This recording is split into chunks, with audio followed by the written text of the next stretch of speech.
Welcome to the Sanity Project podcast, where you can awaken your mind to clarity and success even in today's life challenges. We're here to provide insights and solutions that will help you live a sane, healthy, and prosperous life. Here's your host, Joanne Victoria.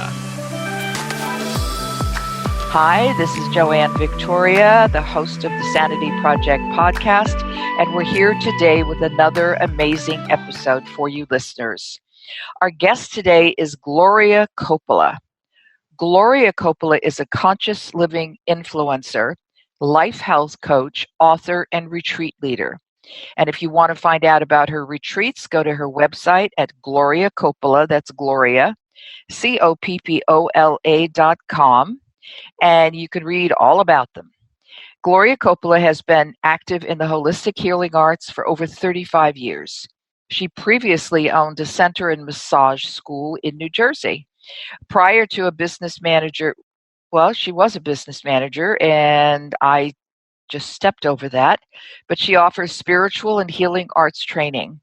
Gloria won a Humanitarian Award for starting a nonprofit organization that helped massage therapists after Hurricane Sandy, the one in New Jersey, because the massage therapists basically lost their entire business, including their tools that kept them moving and helping people. Gloria has been honored and inducted into the Massage Hall of Fame for her contributions to the world of massage and archaic laws. Today, she focuses on helping others rise up and live a soul-driven path versus a linear path. Her intuitive gifts continue to expand, and she is able to tap into their soul and wisdom. Today, Gloria is going to help the listeners and myself show people how to lift themselves out of a depressive state by listening and feeling what is truly calling them, and give you hope to expand your vision. Welcome to the show from Clearwater, Florida, is Gloria Coppola. Welcome, Gloria. Thank you so much, Joanne. It's a pleasure to be here. Well, I am very glad you are here. This is going to be interesting. I've looked at your website, and it's an amazing site with boatloads of information. And I appreciate those retreats you have. Do you really like them? Do they work for you? I absolutely love them. You know, it was travel that actually changed my life when I was going through a massive amount of losses all at once in a very short period of time. And so travel showed me another journey for myself, which led me on this soul-driven path. And so besides doing, retreats in the past for massage therapists, I have now expanded to do them for, most like-minded people that are attracted to them, that want to evolve spiritually in their lives. And so I take people in different places that I know are going to impact them and give them different perspective that will open them up to a higher frequency. Yeah, those who are listening now, I totally recommend you go to Gloria's website at gloriacoppola.com and check out her upcoming retreats. And to me, they're reasonably priced. I was really shocked at the price. That's what everybody tells me. How low it is for all that you get, and you get a lot. And then you get Gloria. Yes. Absolutely. We include a lot of different things, and this one coming up next year, we'll have 3 workshops included. So all that information is on there for the France and Italy one. I don't have my Croatia and Slovenia one up, but I do have all the itinerary. But every retreat I do has a theme. And depending on the places we take people and the culture and the experiences we can tie in, just are going to enhance everything. And yes, there is a lot included, including whatever I bring to people. And very often they even get the opportunity to have a session with me while we are traveling. And that helps enhance their experience. Absolutely. Yeah. So how did you get onto this path of holistic healing and choosing massage as a vehicle to align with your healing arts? It found me, even though all my life as a child, I used to scream when doctors came near me. So there was something in my DNA, in my soul, that had always led me that direction. And when I was a business manager for a neurologist, I was at a networking event, and I met my first massage therapist back in my 20s. And I hired her for Boss's Day to give my boss a massage, and then realized, well, I'm a boss here too. I might as well have one. So that, turned me on to massage. And then one day my boss actually came into the office and he said, find out everything you can about holistic medicine. And I didn't even know what the word holistic was back then. Right. But I did. And that led me on an amazing journey. First, he and I started taking a lot of classes, and then I just dove in deeper because I had such a curiosity and such a connection with it all that I had to pursue it. Eventually, I wound up quitting that job and opening my own business. Instead of turning him into the millionaire that he had become, I decided to dedicate that portion of my life to my purpose. And I was a single mom raising 2 kids, and I had to find something that was going to, give me that drive to keep going that distance. And this is where it led me about 30 something years ago when I opened my own holistic center and massage school in New Jersey. That's amazing. Just from getting a massage. So, well, what I'm saying, massages are wonderful. I used to get them a lot when I lived in California. I had a friend who was a dynamo, and I don't think I've ever experienced anyone as good as she is since. Mm-hmm. Mm-hmm. And I think that obviously something was touched inside of you. Once you get somebody pressing on certain spots, your pasts and your futures show up in your mind. Mm-hmm. Mm-hmm. I remember a sensation, Joanne, in my body that felt so, I don't even have a word for it, to be honest with you, so incredibly magnificent that I was tuning into actually the function of our physiology while I'm getting my very first massage, because this is how I am. I'm always looking at things deeper. And I needed to know what was happening, what was creating this. And so at nighttime, I was traveling about an hour and a half away after my full day at work and going to school to learn more. And like I said, the whole thing brought me on a path beyond massage. I mean, I've gone to naturopathic school, health coaching school. I just have a love and a passion for health and well-being on every level, including the spiritual level.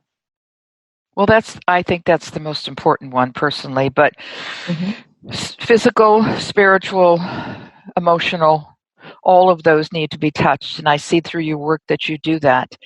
So you're talking today, amongst other things, because this is, you can talk about anything you want, but how to lift themselves out of a depressive state by listening and feeling to what is truly calling them. What do you mean by that? Okay, so, I'm sure many people in your audience have experienced some type of loss in their life, whether it's a loved one, a pet, a job, loss of their health, something. We all go through these things. And when they compound in our lives, we just reach that point sometimes where we can't even get out of bed. We can't take another step. And then, we get hit with something else and we're like, Jesus, how many more things are going to knock us down? And, I always tend to have a very uplifting spiritual nature and always bringing people up and out. But there was a period in my life in 1998, 6 months after I married my soulmate, where I was going to go through something that I had never dreamed of. My business was at its peak. He was getting his second degree in college. We just built our home. It was Christmas week, and everybody looked at us and said, wow, you two are so lucky. And we did feel lucky. We were very grateful. But it was a very stressful time in our lives, with the move, with the schooling, with everything. And I remember sitting one night journaling and saying, I just want peace. It's like, how many times in your life do you just say, I need a break. I just need to get out of this cycle. I need a break. Well, little did I know that that next day, that was going to bring something to both of us that we never imagined. And so very quickly, because I know we're limited on time, but very quickly, his mind snapped the next day. He was addicted to an opioid drug called OxyContin, and maybe some of your audience is familiar with that. And it has literally taken the lives away of many of our loved ones, whether physically through death or mentally, okay? And so that morning, because he was trying to get off this drug again for the umpteenth time, his mind snapped. I was getting ready for Christmas. He's stumbling down the stairs, a very quiet, calm man is screaming and throwing things. And he went to the door to leave, and he kicked this angel that I had bought the day before. And the ceramic pieces just were like all over the foyer. The sun was coming in from, the mosaic glass window, and it was like all this glitter coming down into these shattered pieces. And I was shocked and stunned. I couldn't move because it triggered a memory of my father when I was younger, and he used to come home in a drunken rage. Well, 8 days went by, and my husband never came home. They never found him. They found his truck, and then they found his body under the snow. And that rocked my world, and I just couldn't believe it, So obviously we go through our grief and our pain, our losses. And I also lost my mind through all this because I just couldn't make sense of this. I used to teach the law of attraction, and it's like, I didn't attract this. How did this happen? So I had lost my faith in a lot of things, and the teachings that, people had, given me over the years through God, everything. And so I went through this whole period of many other things being taken away from me. And so I got depressed, and I'm not one that wanted to use medications. And I was fortunate enough to have a daughter that kept giving me some kind of green drink every morning and saying, Mom, take as long as you need. Right. Well, 10 months later, I realized I also had to get rid of the house because that was also causing a lot of stress for me. So I sold the house, all of the possessions inside, and got rid of a lot of things. And I decided to pack up with 2 suitcases and go to Hawaii for the honeymoon I never had. And I had somebody say to me, Joanne, everywhere you go, there you are. But I said, everywhere I go, I don't have to listen to you. Because people were trying to get me out of my grief quicker, because our society doesn't know how to deal with grief. Right. And, just medicate it and get back to work. And I did. I had a business, and I couldn't function. I tried to get in there, and I couldn't function. And being a highly sensitive being already, this just opened my whole world even more. And so, I decided I needed to get away. So I went for a month. And in that month, something shifted for me, and I decided to stay. So I didn't make a lot of other people happy, except for the ones that wanted to visit me over the next several years. There's always those, yes. Okay? But I realized that there was something missing, and I wasn't quite sure what it was yet. And so I went on my own quest. And in that time, my father passed away, and I had to deal with another loss. And then a trusted friend that was looking over my business was forging my signature, and that was another loss. So it was just compounding over the course of about 18 to 24 months. And every time I would try to get up, something would knock me back down. But Joanne, there was something inside, and people ask me this all the time. How did you get through it? And at the time, I could not have really answered it. So I go back to Hawaii after I finished my last very final training, swore I'd never teach again. I'd never have anything to do with the healing arts again. But there was something guiding me to study the Hawaiian healing arts and to study with kahuna. And I did that for many years. And every kahuna and every coach I've ever had always says, who are you? And it's not who you are, a mom or a teacher or a counselor or whatever. It's who are you at the depths of the core of your soul? And why are you here? And it took a lot of time to really figure that out. So one morning I wake up and I lost something else. I lost my vision. Oh, God. Yeah. But the thing is, Joanne, I often look at everything symbolically and that there's a purpose and reason for it. And so I thought to myself, what am I supposed to see? So over the course of 2 days, I sat with this, and I'll tell the story quickly. But what happened was I saw a house falling apart, and that house represented me. And there was nothing but rumble of garbage left on the ground. So I decided, okay, there's a foundation here. I need to know what my foundation is. And I found the 4 cornerstones. And I picked up one, and there was a word on it, and it said integrity. And I knew that was one of my cornerstones, one of my core values. And I'm always surprised, Joanne, when I ask my coaching clients about their core values. Most of them don't know, or maybe know one. They don't know all 4 of them. And so then I picked up the next one, and it had a big, bold word on it, and it said fear. And I thought, this is not my core value. This is something that was indoctrinated in my upbringing, in home, and religion, and teachers. I even remembered a nun at the age of 7 telling my mother, your daughter doesn't fear anything. She needs to fear something. So even though I didn't think I operated it from there, that indoctrination, that paradigm was there, and I decided I didn't want it. I picked up the next cornerstone and saw the word compassion. And I do live that way and believe that. So I had 2 core values. I picked up the last cornerstone. It was old, it was crumbly, and I couldn't make out the word. So I was like, what's going on here? And I realized that this was something I had been working on in my life, and it was fading away, and therefore I didn't need it any longer. So all I knew about myself was I live in integrity, and I'm a compassionate being, and I had to find out who I was. But it went deeper than that. I also had to find what was that thread that everybody keeps asking me every time something was handed on that plate and it was getting ready to crack. Gloria, what kept you going? Because I still was working with this whole thing around my God source in the universe. And, where are you? And what I found out over the course of my journey, which took many years, was that the faith that I always knew I had actually was there even through all this tragedy, all these losses, and my depression. But I had to work on it. I really had to find out, who am I? And as a result of re-tapping into that and making that stronger, the pillar of my strength, my world began to shift and change. I began to own gifts even more. Being very intuitive, it even enhanced. Other things came to me in my travels. A trip to Peru 16 years ago and one last November, both heightened my whole entire soul purpose and taught me more and how I serve and help others find theirs. So travel and my life and the depression all came together to show me that this particular time in my life was necessary. It was necessary for me. And I remember seeing a couple of years ago somebody describing depression. And it talked about depression is a time when your soul no longer can do what you've physically been doing, and it wakes you up for something more. So for our listeners, how can they get out of that depressive state, whether it's a light depression or a deep one? I mean, you've had some monstrous things to deal with in your life, and people can read about some of them as well on your website at gloriacoppola.com. But what are people that are listening?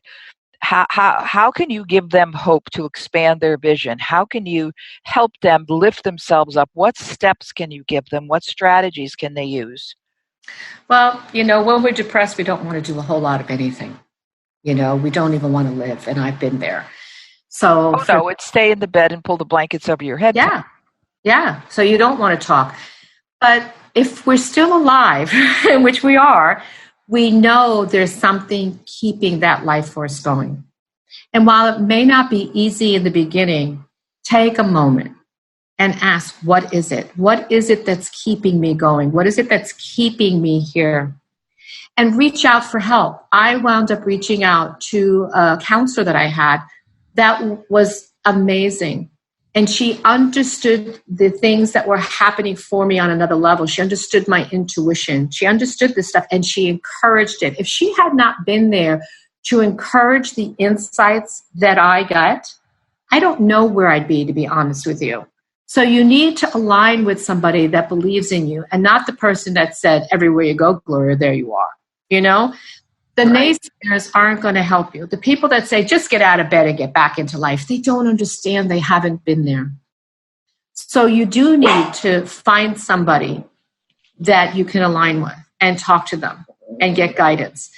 I also feel, because even with my coaching clients, I stretch them out of their comfort zone a little bit. I had to get out of my comfort zone. Basically, I had to find that core, and I didn't even know what it was yet, and get rid of.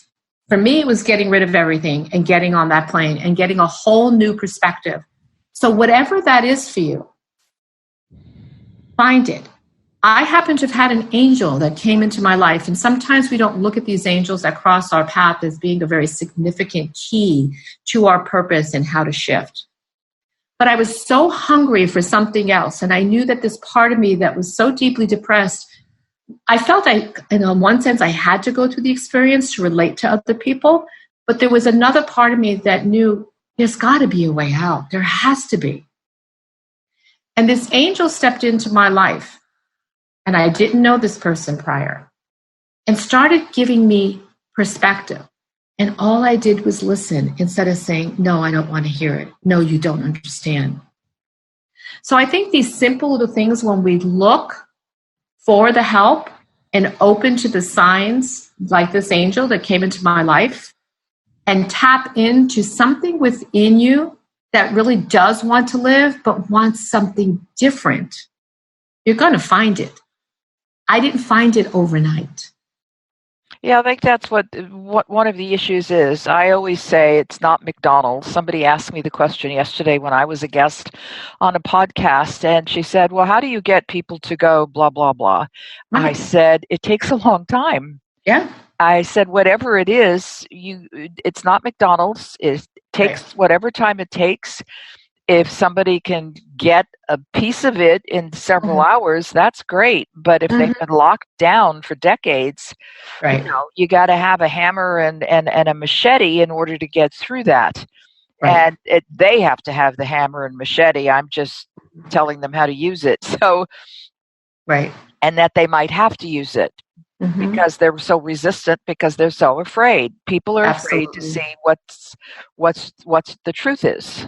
Absolutely, because we don't know what's there. The other day I was making these funny memes just to give different approaches to people, because sometimes we could word things on our words and it just goes in one ear and out the other. And I found this meme of this little child kind of like screaming like, no! And it reminded me of when you're potty training a toddler and they don't want to go on the toilet. And underneath this, I wrote something to the effect of, it's time to go to potty and let go of your inner shit. And I began to realize that when a child has to let go of something that's in them, inside of them, it's scary. Yep. It's totally scary. And now we're letting it go into this abyss that's going to flush away. Yep. Well, it's symbolic of us. What's going to be left inside? Yeah, people are afraid of what they consider the vacuum. And, exactly. What am I going to do now that I've gotten rid of whatever I needed to get rid of? What am I going to replace it with? Because, what they say, the universe abhors a vacuum, but you can replace it with anything that works for you. So let's go over, as we end this episode today, these steps that people can do. What is it that is keeping you here? Align with someone that believes in you and get out of your comfort zone. Yeah, look for the angels that are going to help you get out of your comfort zone. And one other thing I'm going to add to that once I did push myself a little bit, I had to start asking myself questions. What is it I really love? What is it that I've never done that I want to do? And I started in baby steps doing those. One of it was art classes. One of it was belly dancing. I had to go find out what I loved, because although I was doing so many things and I did love what I did, but I was doing it as a mom to support my kids. I was doing it for the community to bring to them what they needed. But when I looked inside, I wasn't doing really what I always wanted to do. So that's an important piece too. People seldom take inventories of themselves in their lives. And I think it's something that should be practiced like every 30 days because things change so rapidly and we're not aware of it at the time. Well, I want to remind people that Gloria Coppola has 2 books out. They're all available on Amazon. And one is called Both Ends of the Rainbow, A Healing Journey. The other is called You Were Born to Love by Gloria Coppola. And that's Gloria Coppola at GloriaCoppola.com. And if you want to contact Gloria by email, her address, easily enough, is Gloria at GloriaCoppola.com. And I would ask that you re-listen to this podcast, those of you who are listening to it now, and share it with others who you think might benefit from it, your friends, your family, your frenemies, your coworkers, whoever that might be. And also when you go to Apple to listen to this episode, give Gloria a good review. 5 stars is pretty good because that's as high as you can go, and that's as high as I want every listener to go for Gloria Coppola. I want to thank Gloria for being here with us today on the Sanity Project podcast. And if you're looking for any help from me, go to my website at askjoannevictoria.com. And you have lots of free things on that website, even though it's in process of change. It's still got plenty of data going there for you, and I hope you enjoy it. I want to thank Gloria again for being here, because it takes time for people to show up and give their best and help others who need help. So if you need help, if you're depressed, if you're on the path to depression because you kind of know when it's happening, re-listen to this several times and then take down some notes from what Gloria has said. And I want to thank you, Gloria, for being here, and I hope you have the rest of your day being wonderful. Thank you, Joanne. I also have a free gift for all your listeners. If you go to my website, GloriaCoppola.com, and go /purpose, there's a free gift for you there. There's a meditation and there's a PDF download to get you started. And I wish all of you a beautiful journey. GloriaCoppola.com/gift? Purpose. Naturally, purpose. This is what we're talking about. Purpose. I have to make sure that I get that for my notes and include it on the page you will have on my website. Have a great day, everybody. Bye-bye. Bye-bye. I hope you enjoyed this episode of the Sanity Project podcast. Please go to AskJoanneVictoria.com to listen to more podcasts. Check out Joanne's coaching programs and get a free copy of her report, 5 Steps to Achieve Life-Work Harmony. That's AskJoanneVictoria.com. Take care, and thanks for being here.